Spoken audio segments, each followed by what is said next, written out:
Let's get the next question from Martin. Thanks, Karen, and the question directed to both leaders. There is $4 billion in the Federal Emergency Response Fund. So far, 150 million has been allocated for both Queensland and New South Wales from this fund for recovery from the recent 2022 flood events. Both states have major needs in recovery. My question, can both leaders explain their plans and thoughts from the immediate recovery and longer-term flood-proofing as far as possible, with the 2032 Brisbane Olympics just 10 years away, and this is the very heart of it here. Obviously, this will be a very expensive exercise, and I appreciate your thoughts on that. Martin, thank you. Mr Albanese. Well, thanks very much, Martin.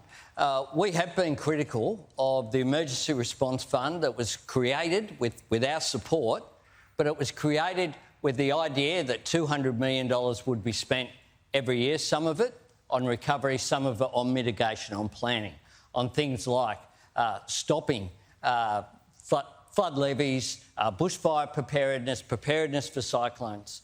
And yet it just stayed there. It stayed there as if it was a term deposit, and it's grown now to $4.8 billion. So what we've said is that we'll have a disaster-ready fund. $200 million every year will be spent on making sure that preparedness is done for floods, for cyclones, for bushfires, for the extreme weather events that we know from the science.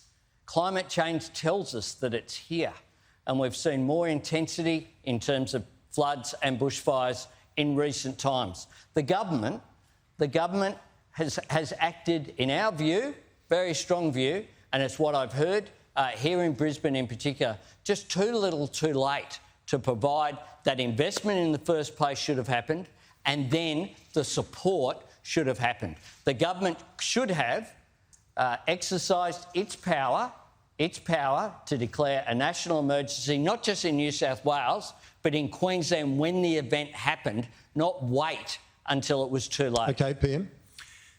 The two terrible floods we've just seen in New South Wales and Queensland, $5.2 billion is committed between the state governments and the federal government.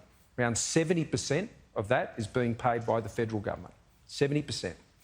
About $1.5 billion, some $400 million right here in Queensland has already been directly paid out through what is called the disaster recovery payment and the disaster recovery allowance. They're the same payments that you saw made during the bushfires, and they were made very, very quickly. And in fact, the floods here in Brisbane, as I said, I was here in Brisbane when that was occurring on that Sunday night, and that Sunday night led to the terrible floods we saw in the northern rivers early that next morning. We saw more Defence Force people turn out here in Brisbane quicker than they did back in the Brisbane floods of 2011. I was out at Enoggera, that's just a fact, it's just true. And I think the Defence Forces have done an amazing job and getting out and supporting, and people across Brisbane will know. They've seen them out there helping with the clean-up, as the State Emergency Service workers have. And so that support comes. We established the National Recovery and Resilience Agency. It's a national agency to ensure that we are better planning the prevention of these disasters, but to do it in partnership, Martin, with the state governments. We have to work together. On bushfires, for example, one of the things we want to see is greater transparency on the management of fuel loads, not just in the national parks, but in the forestry estates and the other areas where fuel loads build up. And when those fuel loads build up, we know what happens.